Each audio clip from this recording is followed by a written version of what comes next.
Velho, feche os seus olhos. Vamos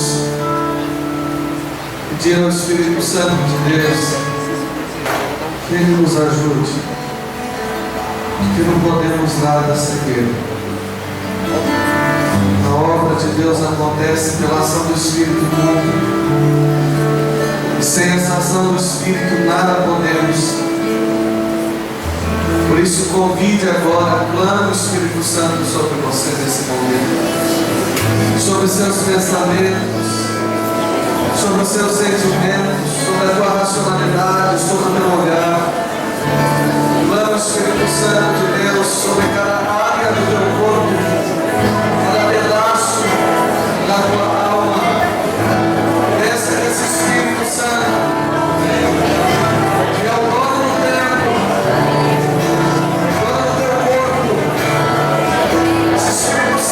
você recebeu o batismo, você confirmou o crisma,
reconhecemos, como fala a carta aos Hebreus, o Senhor veio a esse mundo.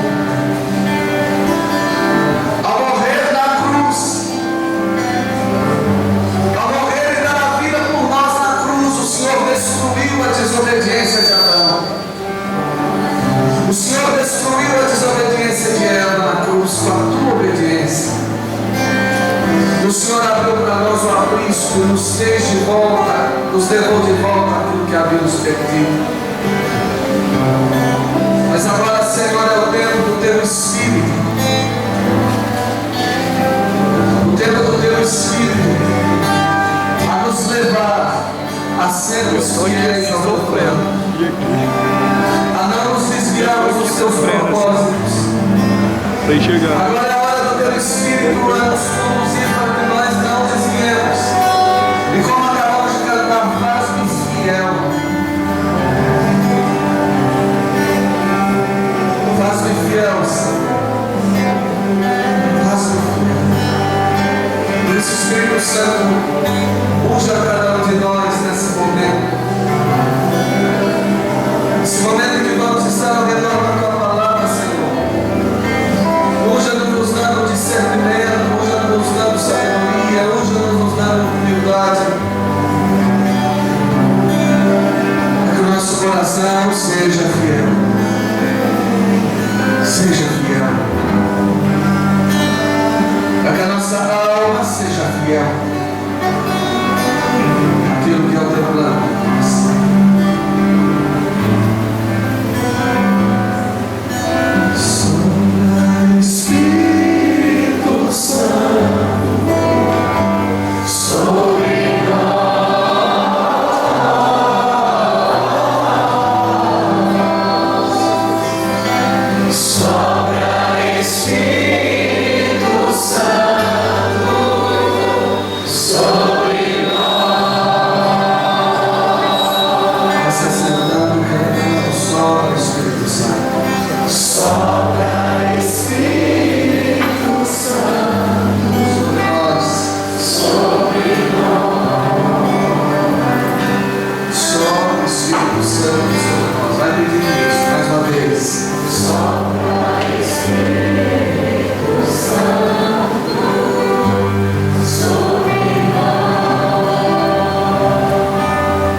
tema que me propuseram a falar aqui para vocês é desmascarando o inimigo. É um tema bem legal, né? A gente tratar desmascarando o inimigo, um tema muito gostoso, principalmente quando você tem que mexer com o diabo, é a melhor coisa que tem, né? Mas, vamos lá. Primeiro nós temos que entender esse projeto de salvação, onde esse inimigo se encaixa, quem é esse tipo de custo. E aí entender o nosso papel dentro dessa proposta da salvação. O Senhor nos criou para a sua glória, segundo a palavra, manifestarmos sua glória. Nos criou para vivermos em plenitude de comunhão com Ele. Lá em Gênesis, no jardim, o homem divino, em plena comunhão com Deus. Acontece o pecado, nós já estamos cansados de saber como funcionou o tubo do capeta, o tubo da serpente. Nós já cansamos de saber. E ali, toda a história com Deus, ela vai sendo quebrada ao longo do homem. E aí, ao longo da história da salvação, nós vamos ver Deus buscando esse homem. Até esse é um dos grandes diferenciais da história da salvação, da revelação cristã, que se difere de todas as outras revelações, de toda qualquer outra religião se diz revelado. Porque em todas as outras religiões você vai ver sempre um homem buscando Deus. O cristianismo é Deus buscando o homem. Todas as outras religiões que se dizem reveladas têm essa concepção de busca do divino. Mas é no cristianismo que isso quebra. Nós vamos ver Deus, a kenosis, o esvaziamento. Deus é que vem para a terra, se reveste da nossa natureza humana, se reveste da nossa realidade humana, e Ele vai nos salvar na carne. Os santos padres da igreja primitiva diziam que aquilo que não foi assumido não foi redimido. Por isso que Cristo, Ele teve que se revestir da plenitude humana. Ele era 100% Deus, mas era 100% homem, justamente para nos salvar na nossa humanidade. plenamente. E aí então acontece a história da salvação. Qual que foi o pecado da humanidade? Qual foi o grande pecado de Adão e Eva? Deus deu uma ordem e eles, fala comigo, guarda para mim, eles desobedeceram. E a partir dessa desobediência o pecado entra no mundo. O que é o pecado? É toda a desfiguração do plano de Deus, toda a desfiguração daquela imagem e semelhança de Deus. O pecado vai desfigurando. Por que lá no filme do Mel Gibson, aqui não tanto, mas no filme do Mel Gibson lá na Paixão, você vai ver um Jesus que jeito na cruz, todo machucado, todo desfigurado. Por que Jesus fica todo desfigurado, parecendo um pouco de carne moída na cruz, assim, uma palavra bem chula e vulgar, né? Mas todo destroçado, como são o profeta Isaías diz isso, não tinha nem aparência humana. Por que ele fica daquela forma na cruz? Justamente porque Cristo, ele assume a nossa humanidade. Ele não tem pecado, mas ele morre pelos nossos pecados. O Cristo na cruz está todo desfigurado para mostrar o que causa o pecado no homem. O pecado do homem desfigura ele, machuca ele, fere ele. O corpo de Cristo na cruz é a expressão do que o pecado causa na humanidade. E aí então, nós temos o que? Em Cristo essa salvação. Porque a salvação acontece na cruz. Porque se pela desobediência de Adão a condenação entra no mundo, pela obediência de Cristo, a salvação. Por que nós falamos que a cruz é a expressão da obediência de Cristo? Porque naquele contexto em que Jesus vivia, naquele momento em que Jesus vivia, ele podia mudar seu discurso para ser agradável às pessoas daquele tempo. Ele podia mudar sua fala para ser agradável às pessoas daquele tempo. Mas o que Jesus faz? Ele não prostitui a palavra do Pai. Ele não vende a verdade do Pai. Ele não troca o que o Pai queria dele em nome de agradar as pessoas. E por isso ele vai para a cruz. A cruz está no coração. A cruz está no caminho de quem resolve obedecer a Deus. Toda pessoa que se compromete a obedecer a Deus vai ter que enfrentar a cruz. A cruz é justamente o lugar onde a salvação acontece, porque naquele momento Cristo, ele está plenamente obediente. Ele podia viver ou ele podia ir para a cruz se ele fosse obediente, ele podia viver se ele fosse obediente, mas ele veio para nos salvar. E na cruz acontece essa salvação, porque ele não vende a verdade do Pai em nome de ser agradável, mas ele morre na cruz. Por isso a cruz é o lugar da salvação. Cristo ali na cruz, ele restaura a obediência da humanidade ao Pai. Aquela obediência perdida por Adão e Eva, na cruz ela é restaurada. Por isso São Paulo vai falar que todo aquele que está em Cristo é uma nova criatura. Porque aquele que está em Cristo é alguém que volta para o caminho da obediência. Aquele que volta a obedecer. Aquele que volta a viver em comunhão, em intimidade com o Pai. Por isso você vai lembrar que quando Cristo morre na cruz, o homem, o pecado, que São Isaías vai dizer, existe uma barreira entre você e Deus. Essa barreira é o vosso pecado, diz o profeta Isaías. E aí no momento da morte de cruz, no momento que Jesus está morrendo na cruz, o que acontece lá no templo, onde havia o Santo dos Santos e ninguém podia entrar? O véu se rasga de alto a baixo. Quer dizer que naquele momento, Cristo devolve a plenitude da obediência para a humanidade. Agora o homem pode entrar no sagrado. O homem pode adentrar no Santo dos Santos.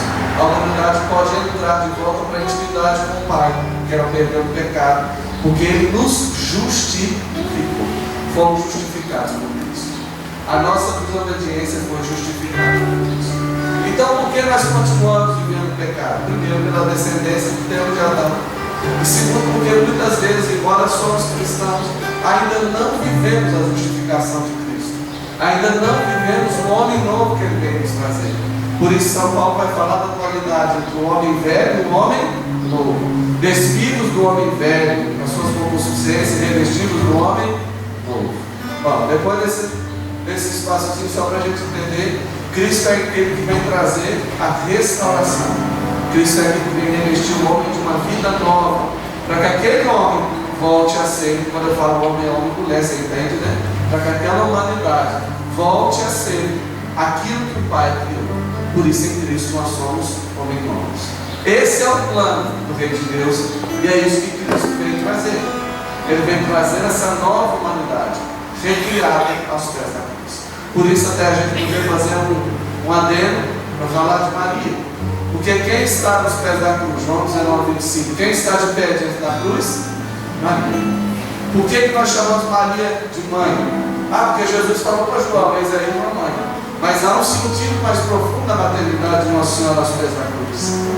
Porque se na cruz está nascendo uma nova humanidade trazida por Cristo, todo nascimento precisa de um pai e de uma mãe. Todo nascimento. Se em Cristo na cruz está nascendo uma nova humanidade, essa nova humanidade nasce pela paternidade de Deus enquanto Pai e nasce pela maternidade de Maria. Por isso ela tinha que estar aos pés da cruz. Porque ali, naquele momento em que a humanidade nova nascia em Cristo, essa humanidade já tinha uma mãe que estava ali na hora do parto para ensinar você a viver o novo que Cristo veio trazer. Por isso na igreja primitiva Maria era tão amada, porque eles viam nela essa mãe da nova humanidade, mãe da nova criação. Todo aquele que conhece Maria redescobre o projeto original de Deus trazido por Cristo. Firme até aí? Firme? Parece que vocês estão me apoiando. Vamos caminhar. Mas até agora eu não falei do capeta, né? Vim para falar, desmascarar o capeta. Mas aonde entra o demônio? Aí que entra o demônio. Cristo ele vem para trazer, para gerar essa nova humanidade. Satanás ele não aceita o plano de Deus. Você lembra como que nasceu? Nós vamos falar aqui rapidinho. Mas como que o inimigo acontece? Como que o mal nasce? Lembra disso? Naquele momento em que Deus resolve fazer a encarnação do Verbo. Naquele momento, é lógico que estava prescrito desde toda a eternidade, mas naquele momento em que Cristo vai se fazer carne, Ele vai assumir a nossa humanidade. Havia no céu um tipinho chamado, como que é chamado? Lúcifer, que quer dizer anjo de luz. Depois nós vamos entrar mais nele só com essa introdução. E aí, esse cara chamado Lúcifer, ele não se conforma que Cristo, o Deus vivo e verdadeiro, o Verbo de Deus, vai se encarnar na humanidade, no homem. Como que ele pode se encarnar no homem e não em mim, que sou o anjo de luz? Como que ele pode se encarnar na humanidade sem que existe eu, que sou o anjo de luz, que sou mais belo depois dele nesse céu, que sou aquilo que é de mais bonito nessa terra, nesse céu, depois de Deus? E o demônio Lúcifer não se conforma que o Verbo vai se encarnar no homem frágil, fraco, e não nele. E aí acontece aquilo que a gente chama de rebelião. Ele rebela contra Deus, e por ser criado com uma natureza já divina, ele não tem como voltar atrás. E ele arrasta também, fala a palavra, depois nós vamos ver, um terço dos anjos do céu junto com ele. O anjo, por ser de natureza divina, não tem retorno, não tem arrependimento. Ele já nasceu com pleno conhecimento, com plenitude do conhecimento de Deus. Todo anjo divino, ele já nasceu, ele já foi criado com plenitude. Eu e você vamos conhecendo a Deus de jeito?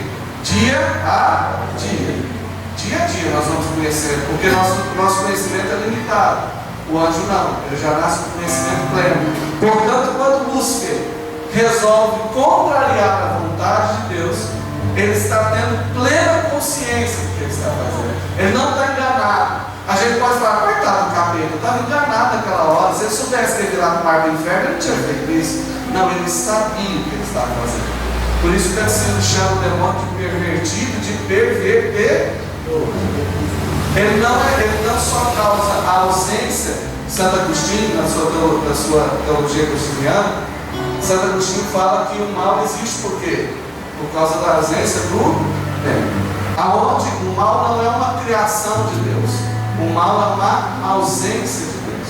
Então todas as vezes que você está vindo no grupo, você está se enchendo o coração de Deus, todas as vezes que você está rezando, você está se enchendo do bem, da graça de Deus, o mal não vai se aproximar da tua vida. Porque mal é ausência de bem, segundo o pensamento de Agostinho. Mal é ausência de bem. Então, todas as vezes que você alimenta a tua alma de coisas de Deus, o mal não tem espaço em você, porque o mal é ausência de bem. Mas a teologia católica fala mais, que o demônio não é só essa realidade de mal enquanto ausência de bem. Ele não é só o contrário do bem. Ele tem força contra o bem. O demônio não só não se conforma em, por exemplo, se você estiver cheio de Deus, ele não vai se aproximar, porque você está cheio de Deus. Mas ele não se conforma em você estar cheio de Deus. E aí começa a fazer o quê? A luta dele contra você. Por que eles querem lutar contra você? O demônio vai ser mais demônio ou menos demônio? Se dependendo do grupo de alma que ele tiver. Ele já está lascado mesmo, vai ser sempre cabelo. Ele vai morar no inferno. Esses dias para trás, minha mãe estava muito brava lavando o corpo.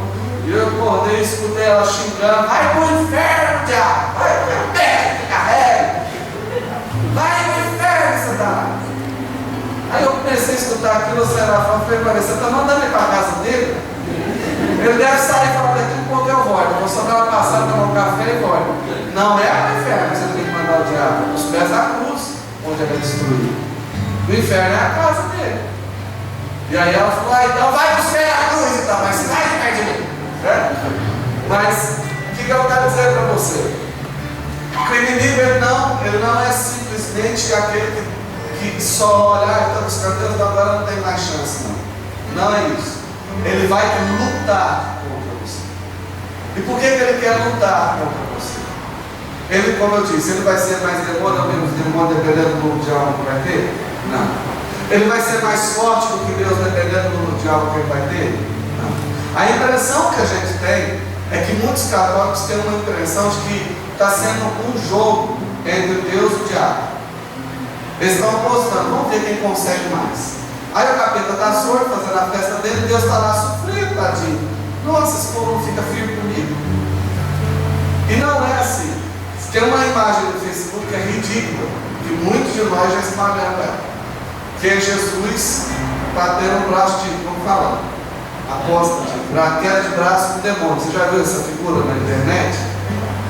Gente, aquilo não existe. Desde quando Jesus está preocupado em bater queda de braço do diabo?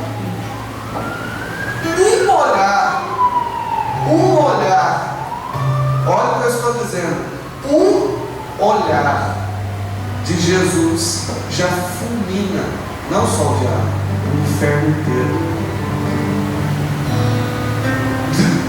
Não tem como fazer a aposta. Vamos ver quem vai ganhar.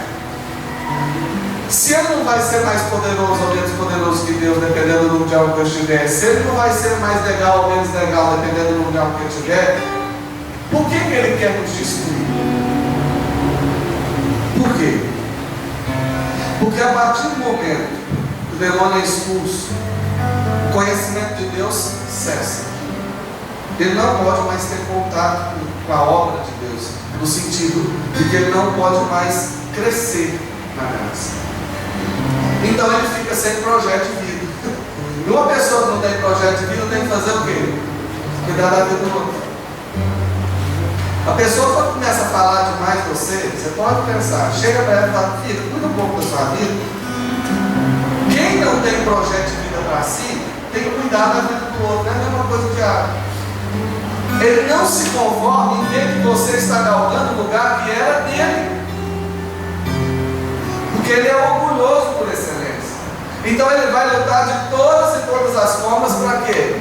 Não para ser mais poderoso, para ter mais almas, não. Para ter mais gente vivendo de acordo com o que ele pensa. E agir de acordo com o jeito dele. Você pode perceber, quando as pessoas começam a querer que você faça alguma coisa errada, o que elas fazem? Quando elas querem que você parte do caminho errado, o que elas começam a fazer? Elas já estão no caminho errado. Deviam estar satisfeitas. Mas quando elas não estão satisfeitas do errado que elas estão, elas começam a fazer o quê? Questionar que elas estão no caminho certo. Para ver se elas baixam no mesmo nível que elas estão. Não fiquem sozinhas. O diabo é assim. Quando você está no caminho certo, tem um amigo que está no caminho errado, ele vai começar a questionar o caminho certo que você está vivendo. Não porque ele satisfaz se te questionar. É porque ele quer que você vá para o mesmo nível que ele, para ele se sentir que ele está também sério. E ele não está. É isso que o diabo faz. Ele não quer que o plano de Deus, que o reino de Deus, que essa salvação trazida por Cristo aconteça. Tanto que no Antigo Testamento se fala pouquíssimas vezes do diabo. Nós vamos ver isso mais claramente no Novo Testamento. Sabe quantas vezes o Novo Testamento fala da ação do mal no mundo? 511 vezes. Só o Novo Testamento. Vai falar do diabo 511 vezes. No Antigo Testamento quase que ele não aparece, porque sua presença, a intenção do Testamento, do Neo Testamento, você quer dizer do Velho Testamento, do Antigo Testamento, não é mostrar a ação do mal, mas a existência de Deus enquanto mundo. Depois isso desenvolve-se no Novo Testamento, e aí nós vamos ver a ação do mal. E o que o mal quer? Não quer que o reino de Deus aconteça. Não quer que essa vida nova de Cristo aconteça na vida de quem serve Cristo. E aí você vai entender por que Jesus, na hora que Jesus está falando, eu vou para Jerusalém, eu vou sofrer, o que Pedro faz com Jesus? Chama ele no canto, pega ele no braço e fala o que para ele? Não pode ser assim não. Eu deixei tudo para te seguir. E agora você está falando que o filho do homem vai sofrer, vai padecer na mão dos outros, vai morrer. Qual que é a frase de resposta de Jesus para Pedro? Qual é? Afasta-te de mim, Satanás, porque não pensas como Deus, mas como os homens. E aí você entende qual é o projeto do inimigo. Por que ele quer te tentar? Porque ele quer te tirar do pensamento de Deus.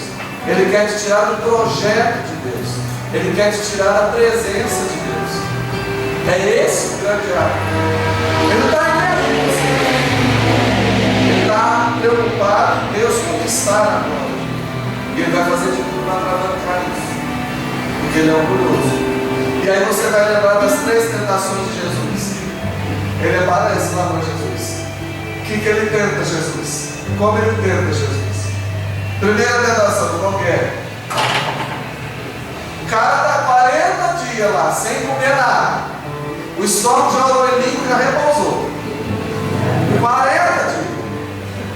O que ele oferece para Jesus? Fala, viu? Nossa, você está precisando ler livro, hein? O que ele oferece?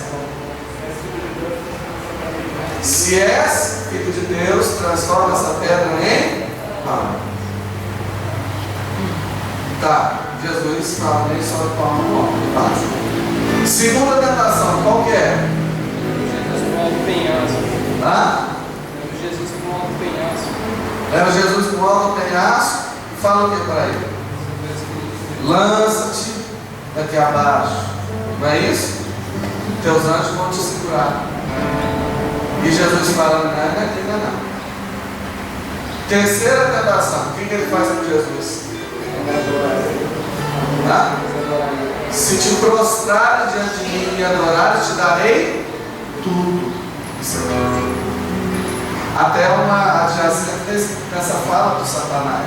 Nós estamos vendo uma teologia da prosperidade tão grande acontecendo nessas igrejas protestantes, mas quem falou se me adorar, vou dar tudo, não foi Jesus, foi o diabo. Jesus não falou se você adorar, ele vai te dar as coisas. Quem falou isso foi o cabelo. Fechado.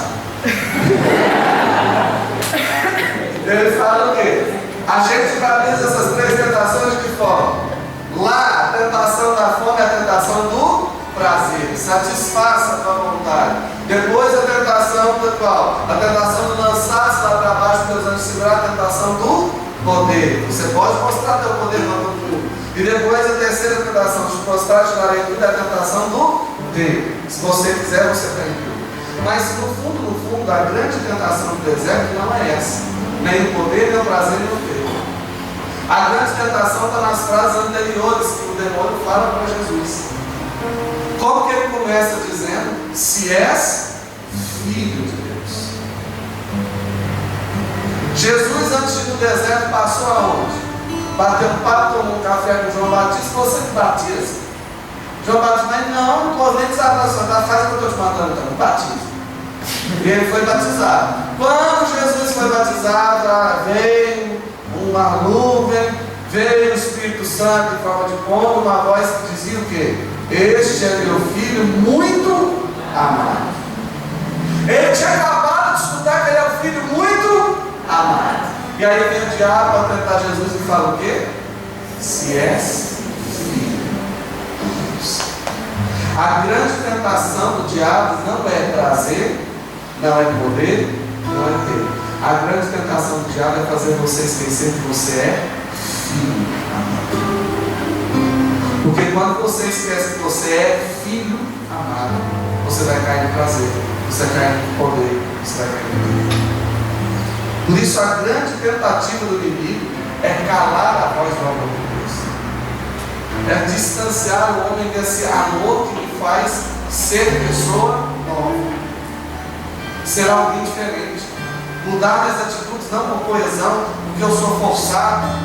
Eu mudo de atitudes porque eu sou tomado por um amor que me modifica. E aí está a diferença. E aí entra quem? O chifrudo. Ele que não quer que você experimente essa nova vida trazida por Cristo pelo amor que ele tem por você. E aí São Paulo sempre esperto. Abre a sua Bíblia em Efésios capítulo 6.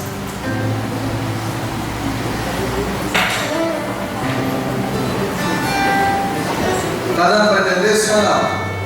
Sim. Efésios capítulo 6. A partir do versículo 11. A vida cristã, já no Antigo Testamento, o Senhor era chamado no hebraico de Kadosh, Senhor dos Exércitos. Esse Senhor dos Exércitos, do ensino do Antigo Testamento, era muito falado por causa da realidade do Antigo Israel, que era um povo muito invadido, muitas e muitas vezes invadido, perseguido, e esse povo teve que aprender a combater, e a vida do Antigo Israel foi um constante combate. Essa visão de um povo de combate não muda no Novo Testamento. No Novo Testamento isso é transferido para mostrar que a vida cristã também é um constante combate. Também nós vamos ter diversos combates dentro do nosso encontro com Cristo para ser aquilo que Ele moveu para que nós sejamos. E aí então São Paulo vai fazer o quê? Se a vida é um combate, nós precisamos combater. E ele vai fazer então, desde uma mentalidade antiga, já neotestamentária, de que a vida cristã, o seguimento de Cristo, é uma constante batalha, um constante combate. O catecismo depois da igreja vai retificar isso dizendo que a oração é batalha, é combate. Porque você modifica o nível espiritual, mais para frente nós vamos ser.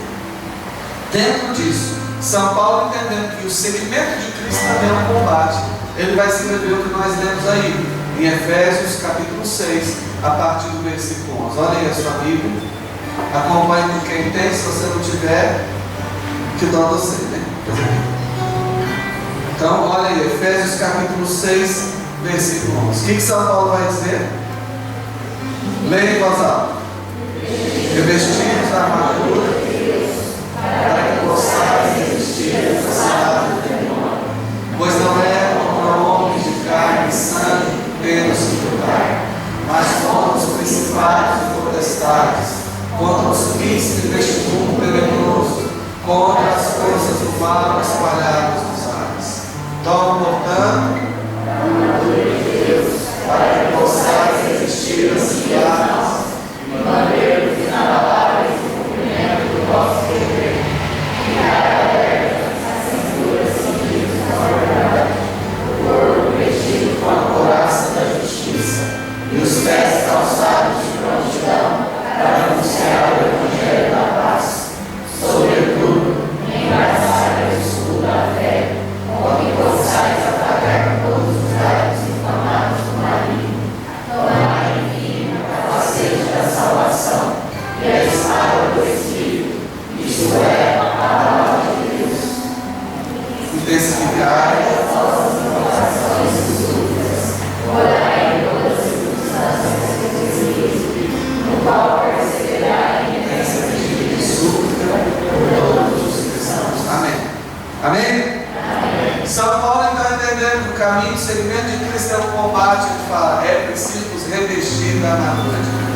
E aí então, depois dessa breve introdução, vamos no tema, desmascarando o inimigo.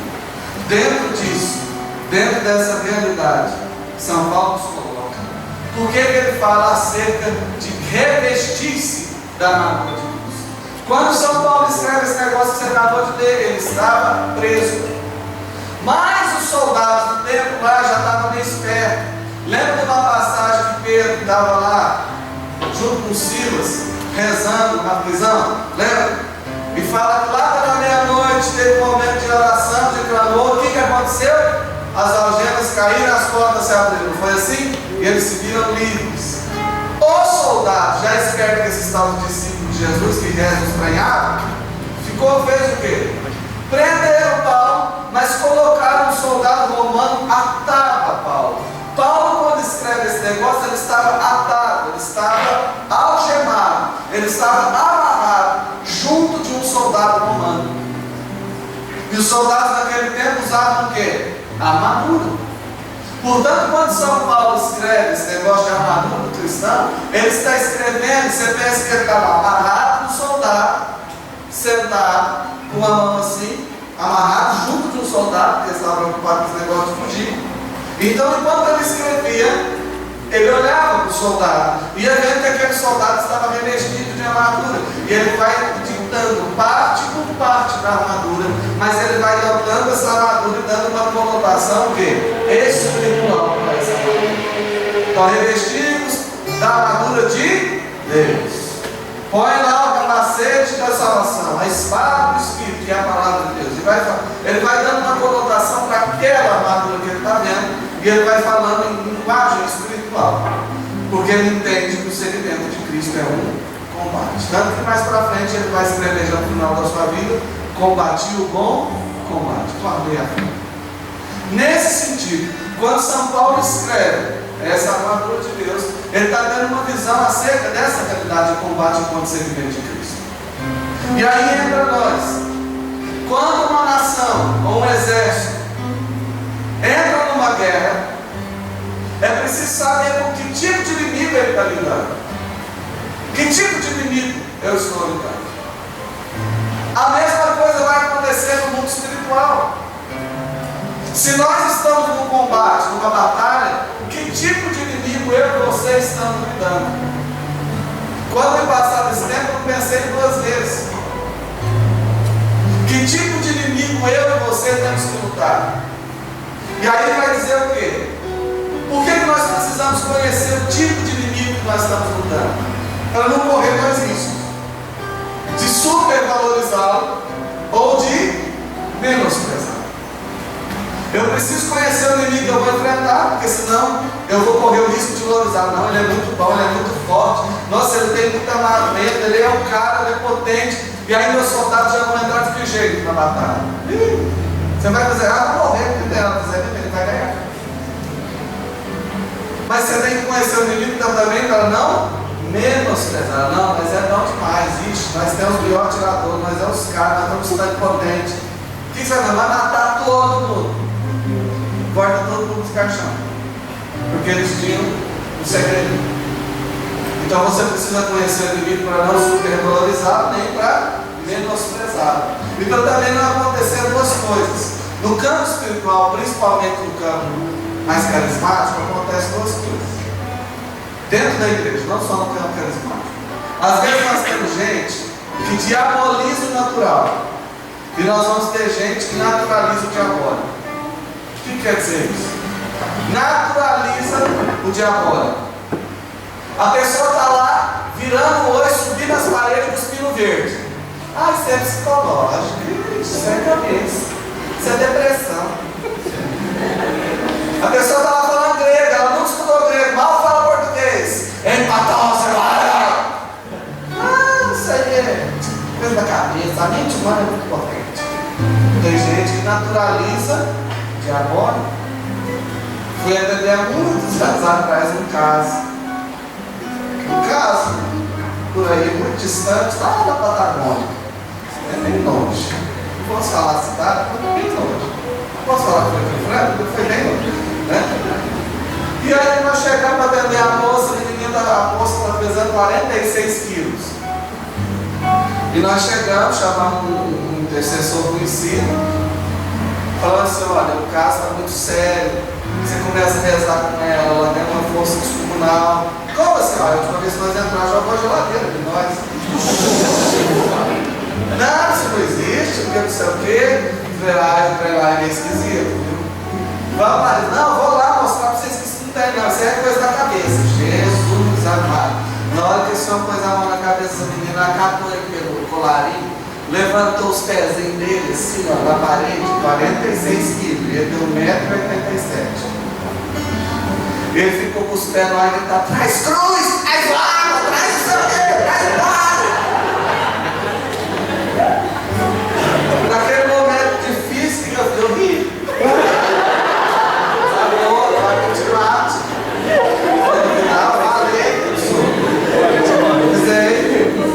Tem gente que naturaliza o diabólico. Não. Mas tem gente que diaboliza o natural.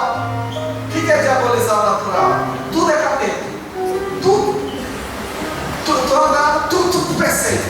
Ai, foi Satanás, que coisa pera. Eu sei, meu Pedro, que não há no chão que não. Diaboliza tudo que é o mal.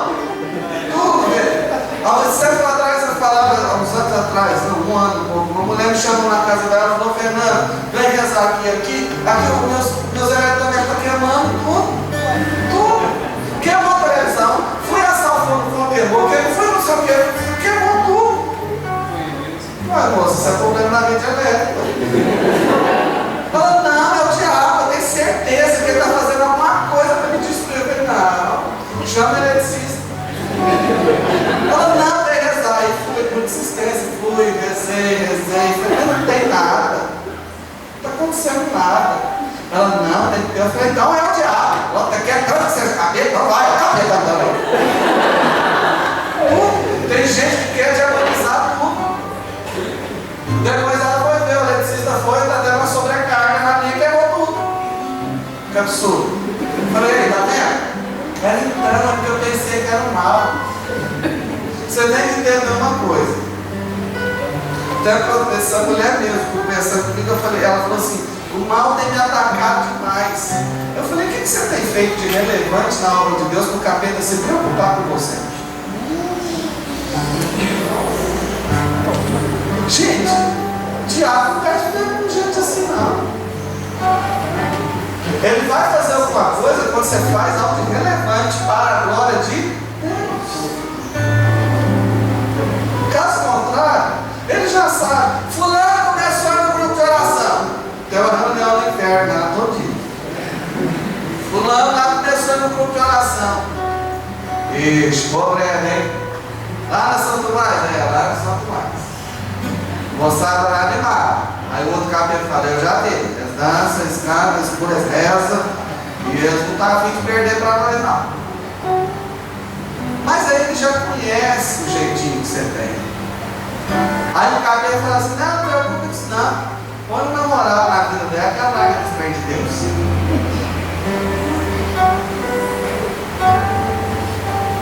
Aí eu vou falar: não, põe uma moral, isso que é muito bom. O cabelo nem esforça muito. Aí eu estou falando que namorar é do diabo. Não, eu estou falando que não ter decisão do diabo. É isso?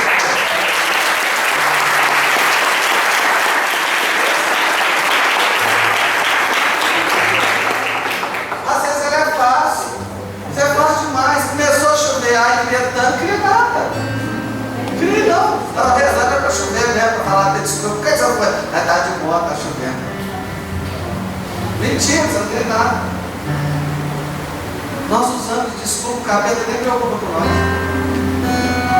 Nós mesmo já arrumamos. E às vezes a gente faz uns trem tão louco e ele fala para Jesus: não foi eu, dessa vez não fui eu, não. Jesus fala: mas quem fez? Eu não sei, é só humanidade, desculpa, você não foi. Por isso você tem que ter essa prudência de não diabolizar o natural e nem naturalizar o diabólico. Conheça o seu inimigo. Conheça quem você está enfrentando. Isso que hoje eu estou falando: enfrente seus inimigos, esmagar seu inimigo. Conheça quais são os pontos fortes, quais são os pontos fracos. Quem que combate?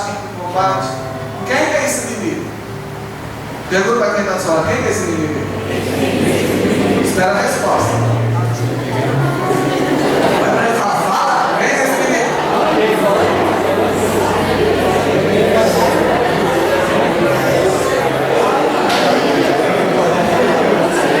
Quem é o inimigo?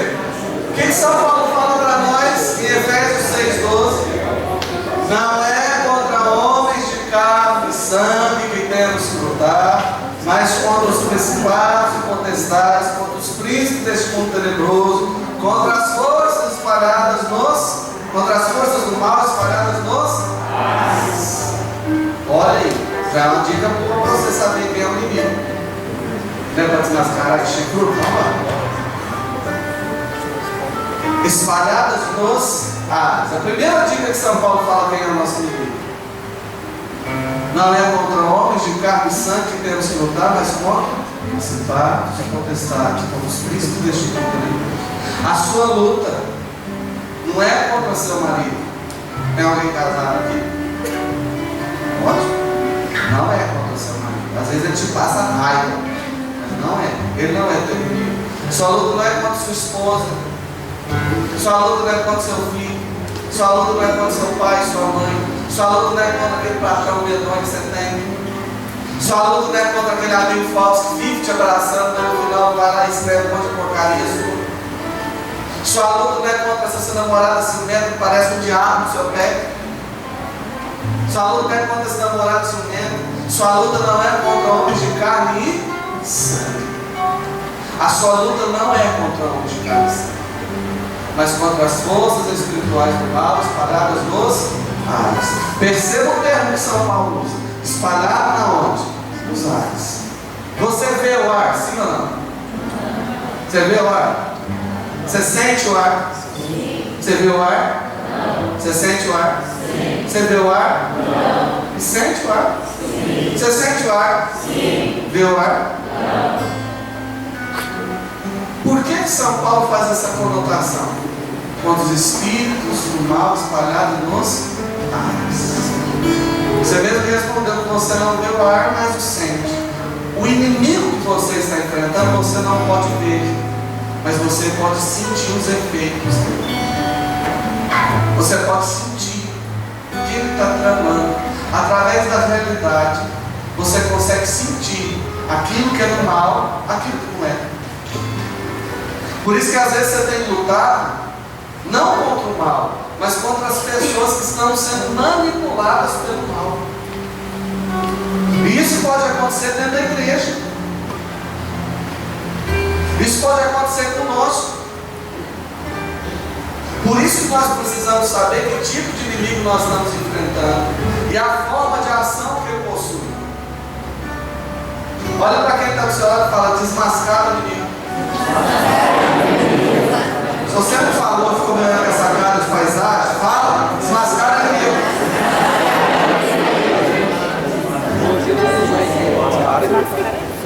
E o que é esse desmascarar? Você já viu que a sua luta não é contra homens de carne e não é contra as pessoas.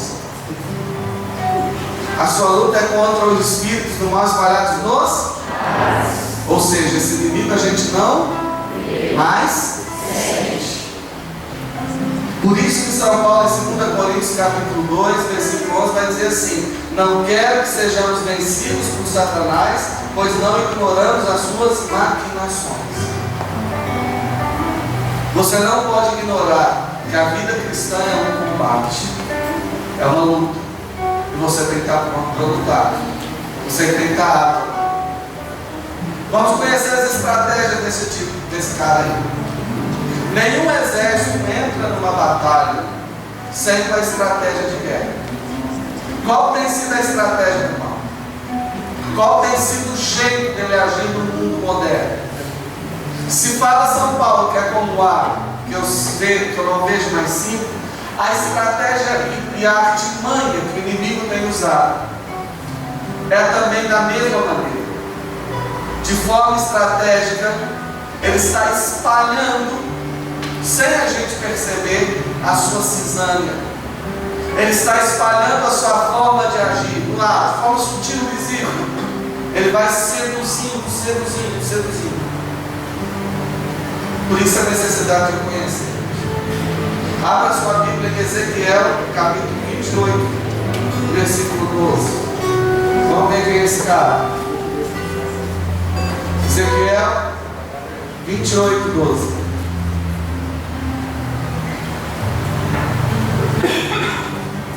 Ezequiel 28, 12.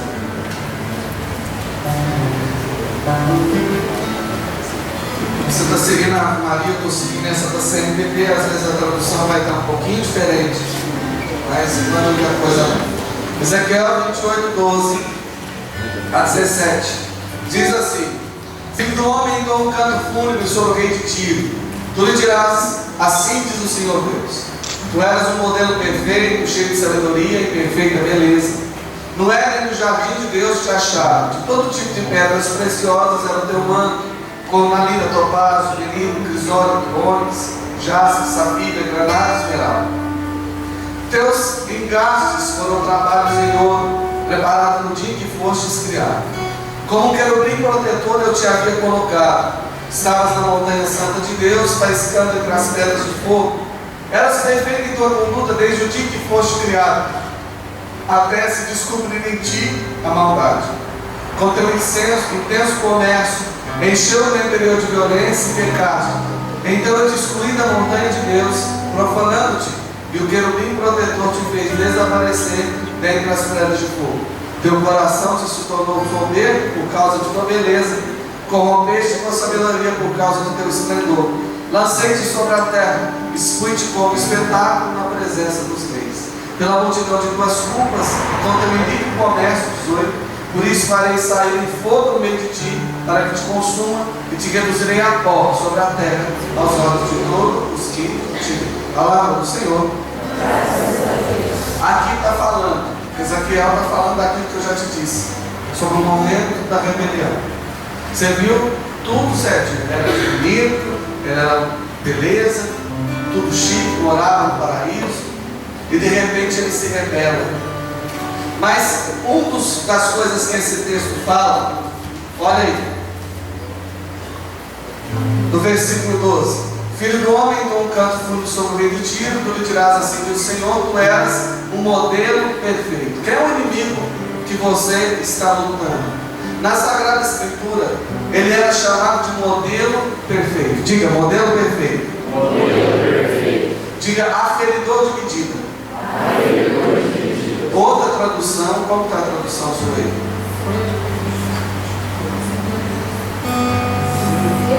Selo de perfeição. Selo de perfeição.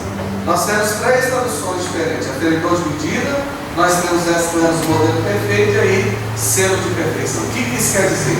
Que antes da queda, antes do momento do pecado, se você chegasse no céu e falasse assim para Deus: me mostra o que você tem de mais bonito aqui nesse céu, Deus te mostraria quem?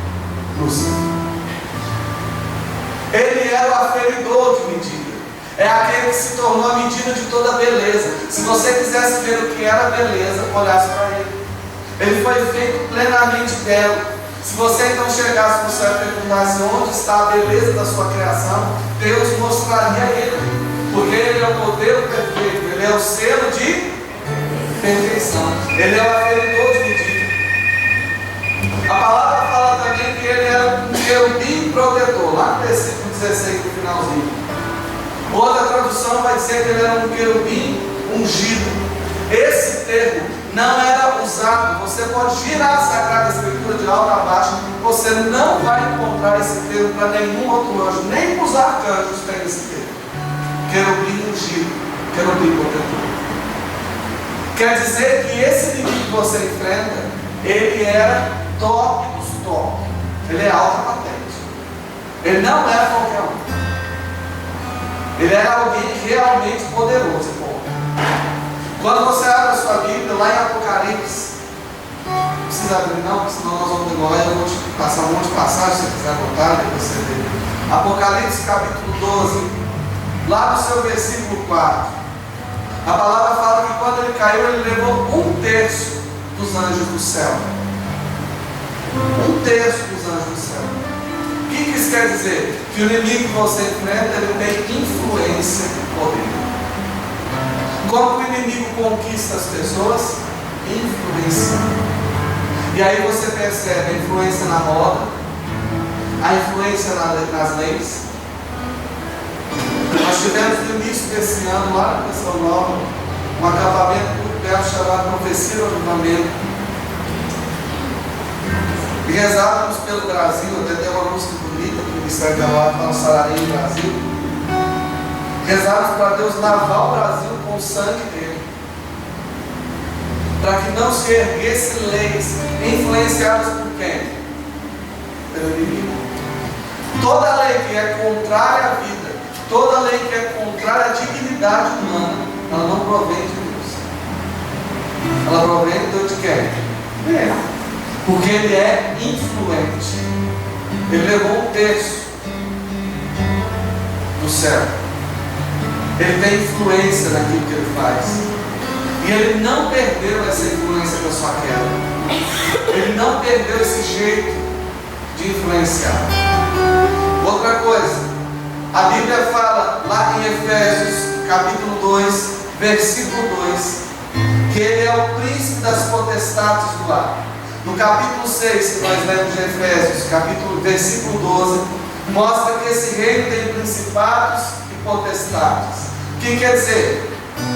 Existe no reino do mal aquilo que nós chamamos de hierarquia. Ou seja, o inimigo que você enfrenta é alguém que é organizado. Ele não pega a metralhadora e vai. Não. Ele é organizado. Ele sabe o que está fazendo. E ele tem uma hierarquia. Potestades, principados e potestades. Ele é dividido em hierarquia. Há um livro, depois eu vou estar passando para vocês alguns nomes de livros para vocês.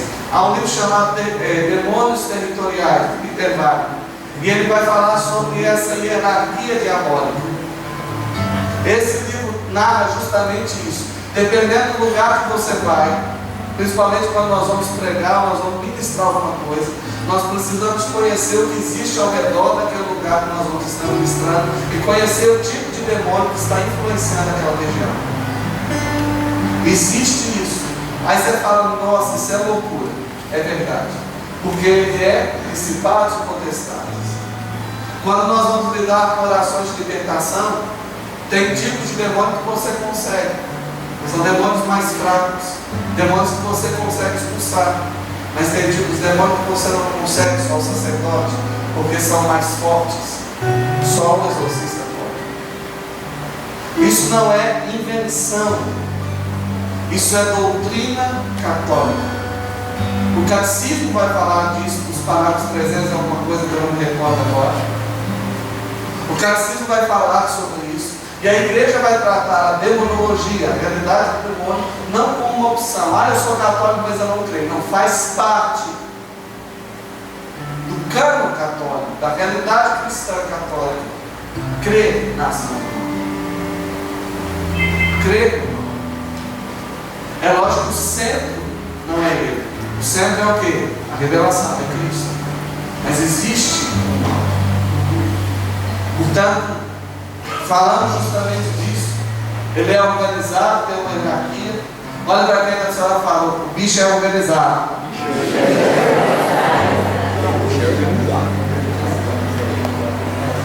Portanto, não acha que você vence com a pedida, não, ele é organizado.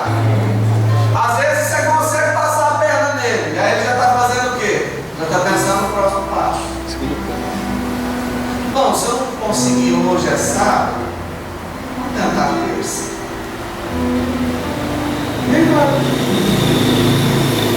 Por que eu estou te falando isso? Porque o tema dessa noite é desmascarando o inimigo. Saiba quem que você está lutando. Com quem você está lutando. Vamos ver alguns nomes do inimigo que você enfrenta. Através dos nomes você consegue entender suas características.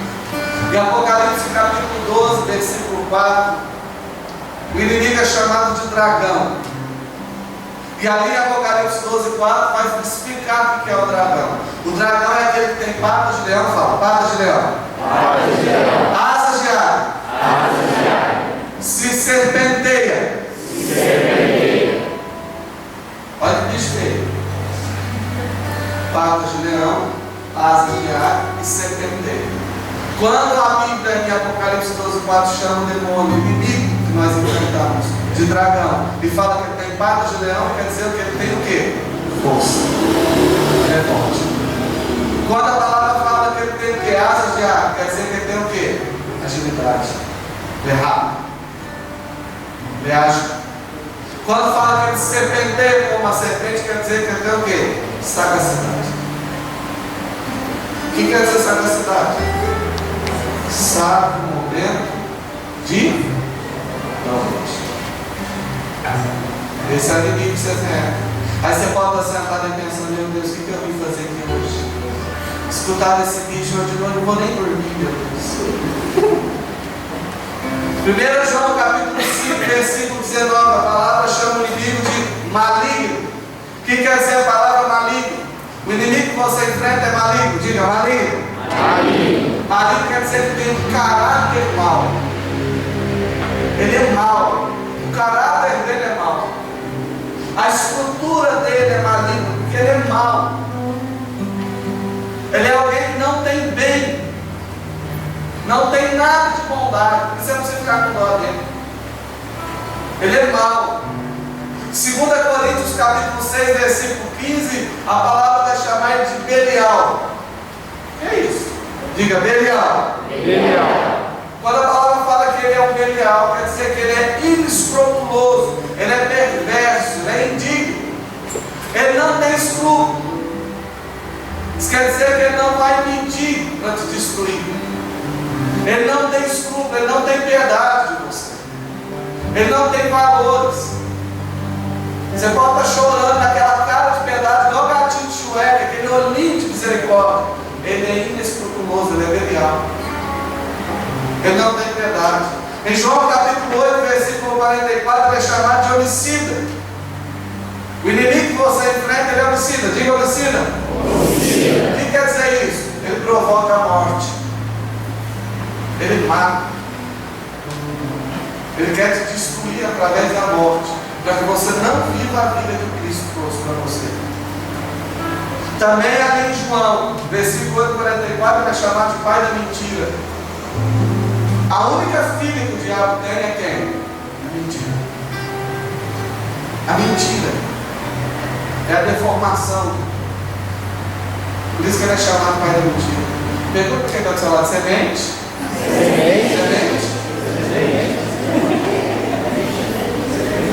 Semente? Semente. Realmente fala a verdade. Se você é crente, você é filho de quem? Diabo. Vê se já está com uma cara de capeta do seu lado.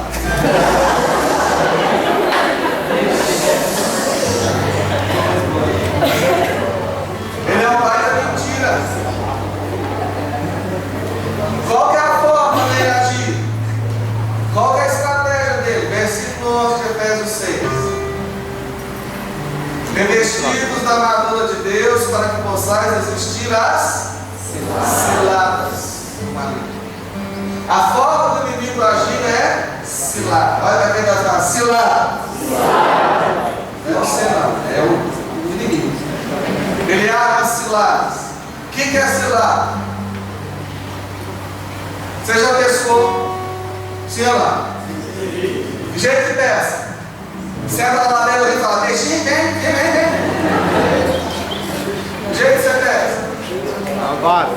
Pega o anzol, joga o anzol lá e fica, ele vai vindo. Ele vai de uma hora, ele vai. Você vai pegar alguma coisa? O que você precisa? Ou seja, o que você faz com o coitado do peixe? Não tem nada a ver com a sua vida. Sei lá. Você pega aquele anzol que vai matá-lo e reveste aquele anzol que vai matá-lo com o quê? Porque ele gosta. Isso é cilada. E aí ele vê o que ele gosta, mas ele não imagina que lá por trás do que ele gosta está o quê? A morte. E ele vai. Você acabou de armar uma cilada com o peixe. Quando fala que o inimigo, a estratégia do inimigo é cilada, é a mesma coisa. Ele não vai, como que a tradição não, como que a frase do povo antigo fala, o demônio vai tão feio como seguindo. Quando ele quer armar uma cilada, ele primeiro vai te observar. Lembra que o demônio, o mal, ele é uma criatura. Então ele não tem superpoderes.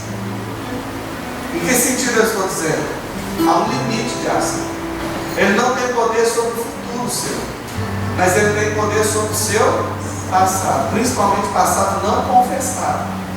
Se você não confessa, o inimigo usa. Cada pecado, você imagina que você está guardando uma mochila nas suas costas. Quando ele quer te destruir, ele não precisa nem perder tempo. Ele vai aqui nas suas costas, mexe, tá legal, mexe. E pega já o que você não confessou. Pecado não confessado é cilada do diabo. Por isso mesmo, quando ele quer te usar, o que ele faz? Ele vai armar para você uma cilada.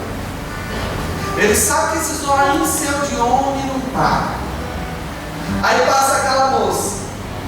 Aí você faz igual a menina do exorcista, vai até virando. E aí você vira assim, vira. E você não está olhando o cabelo dela, o zóio dela, você está olhando outras partes dela. Aí você está virando assim, você fala, oh, Deus do céu, misericórdia. Ele vai fazer o quê? Ele vai pegar esse olhar indecente. Ele percebeu. E aí você vai lá mexer no seu computador.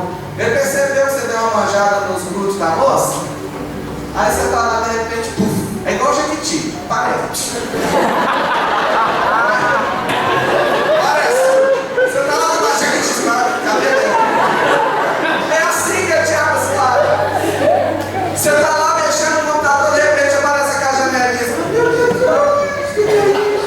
mas você fica assim, você está mexendo o dedinho, fica assim. Você fala, não. É uma cilada. Ele usou o que você gosta para te levar a uma perdição. A mesma coisa as moças. Não pensa que vocês ficam de fora também, não. Só que vocês têm um jeito diferente. Homem é descarado, ele vai aqui. Mulher não. Mulher, ela veio lá na esquina. Ela já olhou, ele passa por ela, ela finge que não está acontecendo nada. Mas ela já deve saber o nome dele, já investigou. Enquanto ele vem andando, ela já sabe até a cor dela. E não pensa que está com a namorada, é diferente não. Você pode, ela não olha, já te olhou, já viu, já sabe até direito. A mesma coisa com você. Ele vai amar uma cilada. Não quer dizer que não posso olhar. Então agora eu tenho que amar sério. Não. Você pode olhar, mas sem indecência. O que é olhar sem indecência? Oh Jesus, glória a Deus. Louvado. Essa é a manifestação do Altíssimo, aleluia. Deus manifestou a glória dele. Rapaz, venha, Senhor, nossa, Jesus, imagem semelhança do Senhor, venha. Glória. Amém. Não tem decência. Ele não vai arrumar cilada com você. Você não está agindo com decência. E aí fica assim, nossa, mas ele está abençoando tanto. Ai, cabelo, é bonito mesmo. Mas ele arma cilada. De que forma? De acordo com aquilo que você gosta. E ele vai tentar te matar, te fisgar, através de te olhar todas as horas. Mas dentro disso, São Paulo fala, cuidado com essa cilada. Cilada é querer dizer o lugar apropriado para segurar a peso. Ele pode te segurar. Se você sabe que aquilo pode ser uma cilada, reza. Por isso que você precisa ter uma vida de comunhão, de intimidade com o Senhor, uma vida cheia do Espírito Santo, porque Ele te conduz. E Ele te dá direcionamento, Ele te dá discernimento. Eu vou rapidinho aqui porque eu escrevi, mas qual que é a missão do inimigo que você enfrenta? A missão do inimigo que você enfrenta é em João capítulo 10, versículo 10. Matar, roubar e destruir. É É para isso que ele vem. Matar, roubar e destruir. Vai para quem está do seu lado, fala, matar, roubar e destruir.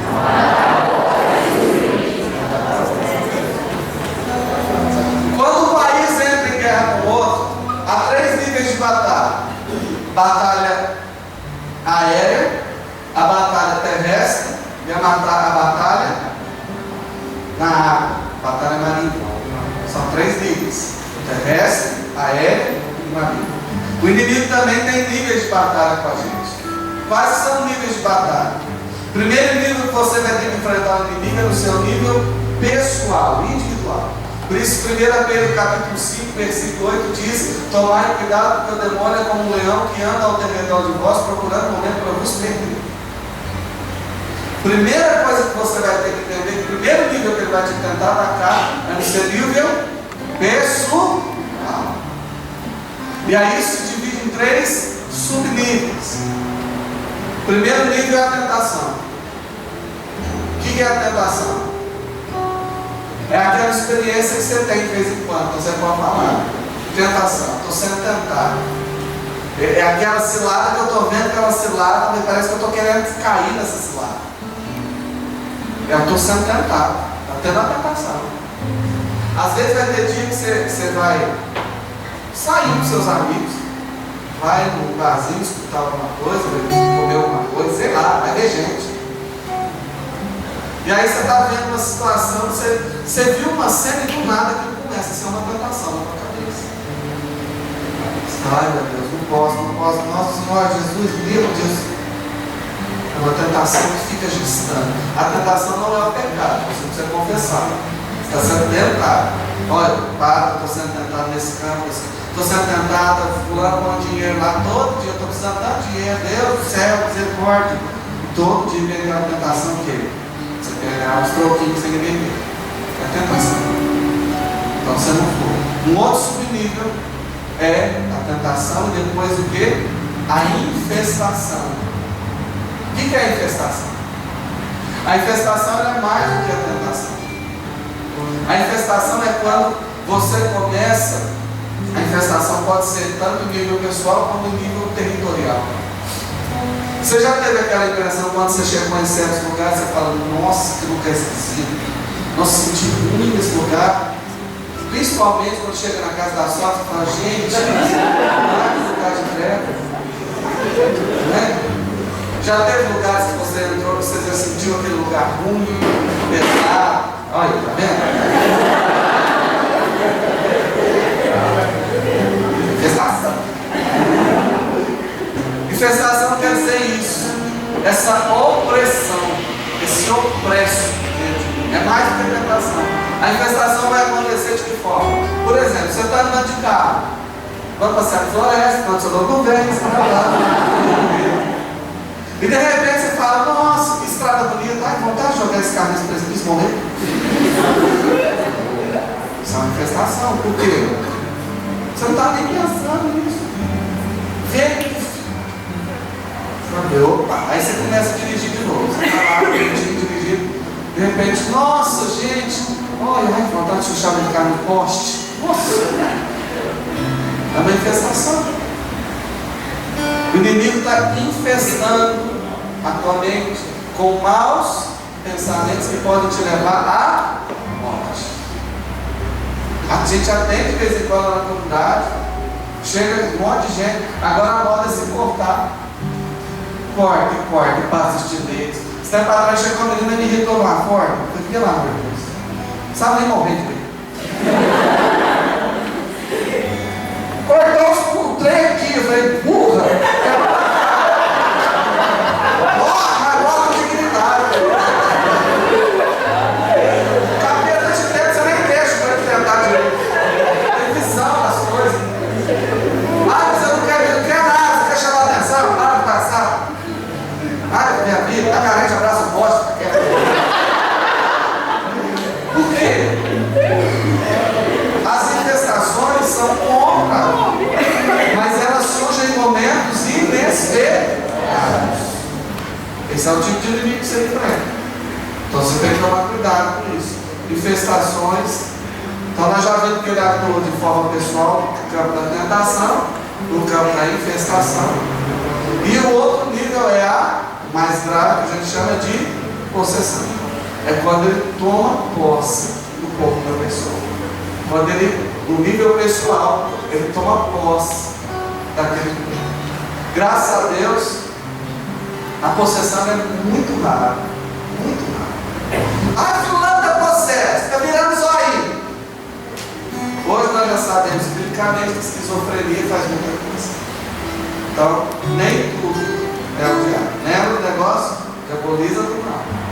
Ah, fulano está falando inglês fluentemente. Estudou no Wizard, é assim que acontece. Não é assim. A vida não funciona assim. Então, tem os momentos de possessão, mas os momentos de possessão a igreja trata isso com muita seriedade, com muito zelo. E aí vem o segundo nível. O segundo nível é o coletivo. Ele pode atrapalhar. Ele pode atrapalhar em nível coletivo. Em que sentido a gente fala? Na sua família. Se não consegue pessoal, vai tentar desestabilizar a casa, desestabilizar a família. Vai começar a gerar briga com o pai e com o filho. Nunca brigou, mas começou a brigar. Nunca deu bola para aquele programa de televisão, vai ficar brigado no lugar. Vai desestabilizando o campo familiar.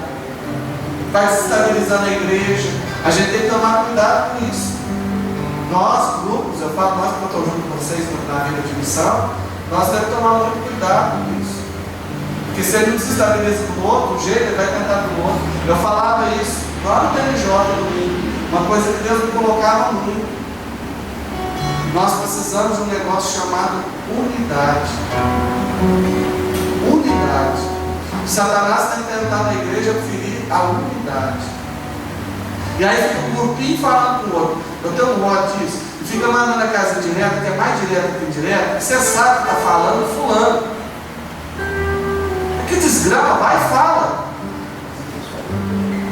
Nós não podemos confundir opiniões pessoais com opiniões eclesiais.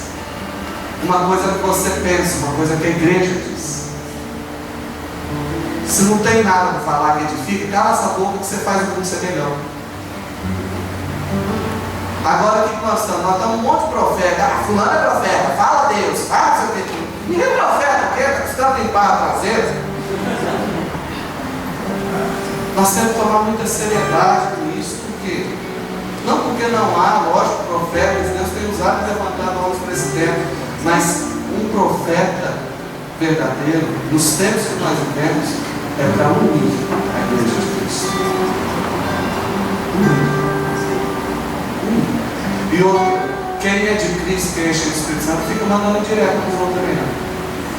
Jesus me ensinou isso. Quando você tiver um problema com uma pessoa, o que você tem que fazer? Vá até ela. Ele não falou, escreva no Facebook que ela vai desconfiar. Ele não falou isso. Resolve. E nível eclesial, nível coletivo, nível familiar. Terceiro nível de batalha é o nível local. Perturbar o local, você está no trabalho. Às vezes você está tão bem com aquela pessoa, eu já vou acabar, beleza? Às vezes você está tão bem com aquela pessoa lá, de boa, tudo tranquilo. De repente, do nada, porque trabalho, você começa a se contar com aquele lugar ruim. Pode ser.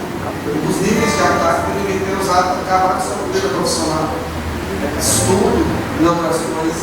E outro nível é o nível nacional. Acabar com o país, acabar com a estabilidade social. Essa corrupção que nós vemos é um mal. É um mal que quer fazer cada um de nós desacreditar, não só da política, mas da pessoa. Você pode ver as urnas ultimamente, o número de pessoas que se abstiveram de votar. E elas não votaram por quê? Porque não acreditam mais. E um povo desacreditado é um povo que se destrói. É um povo que se acaba. E o outro nível é o nível do mundo espiritual, que é o que acontece quando nós rezamos, que nós movemos a mão de Deus e o inimigo não suporta.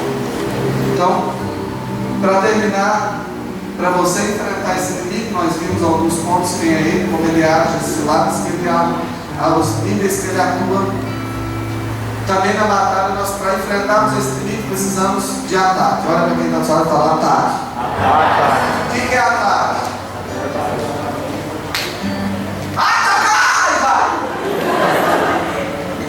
Ataque, eu quero dizer, você está pronto para enfrentar um negócio.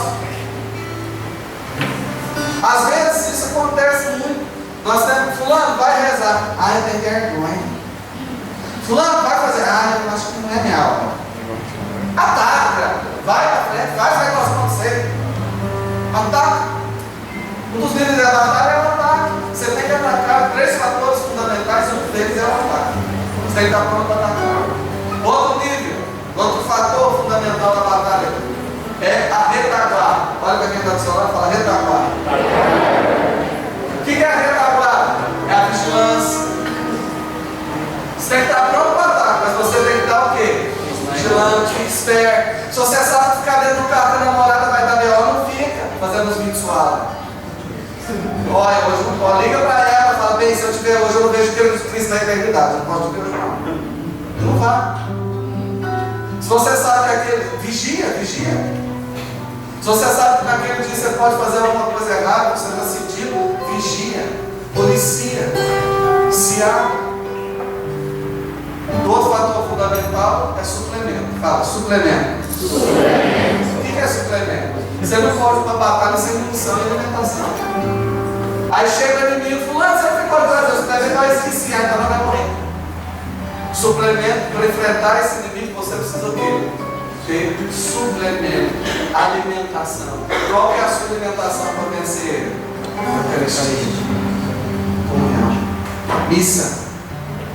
Ah, eu não gosto disso, então passa a gostar. Missa. Não existe oração sobre a face da terra sem valer a missa. Missa. Terço. Gente, o bicho detesta Nossa Senhora. Vou terminar. Um dia, eu estava rezando esse tempo atrás, fui chamado para acompanhar um exorcismo. Para ajudar no exorcismo. Uma oração oficial do Rio, do exorcismo. Foi em outra diocese. E aí fui lá, chegando, começou com a gente, tentando passar, fomos atender. E no momento do exorcismo começaram a rezar o texto. O padre falou, vamos rezar o texto, invocar Nossa Senhora e a gente faz o ritual. Aí estou lá rezando, de repente. Era uma moça de 17 anos. Então ela possessa. Essa mulher começou a gritar, não, essa mulher não! Tudo menos essa mulher, no céu menos essa mulher. Começou a gritar. Eu não suporto essa mulher. Guarda esse chicote de bolinha. Agora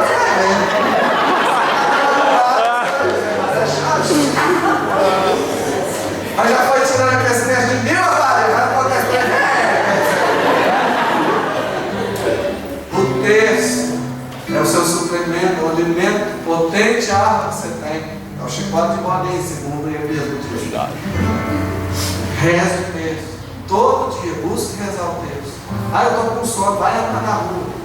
Reza o texto. Não fique sem rezar o texto. Terceiro texto. Ah, tem que rezar os 4 textos. Se não conseguir rezar o resto, pelo menos um. Mas reza, fique sem Nossa Senhora. Ela é o temor dos infernos. Outro suplemento se chama confissão. Confissão em dia. Vai, confesse seus pecados, tira tua alma da mão. Eu costumo falar que quem não confessa vem o espírito de capeta.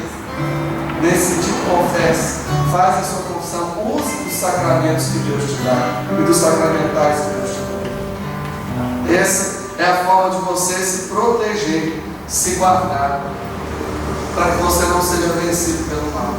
Palavra de Deus, reze com a palavra.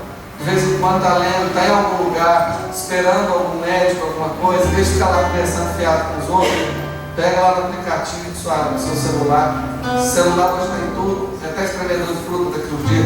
Então, põe lá, leia a palavra, fica lá conversando, vai lendo a palavra, vai estudando a palavra. Isso é alimento, isso é suplemento para a sua batalha espiritual.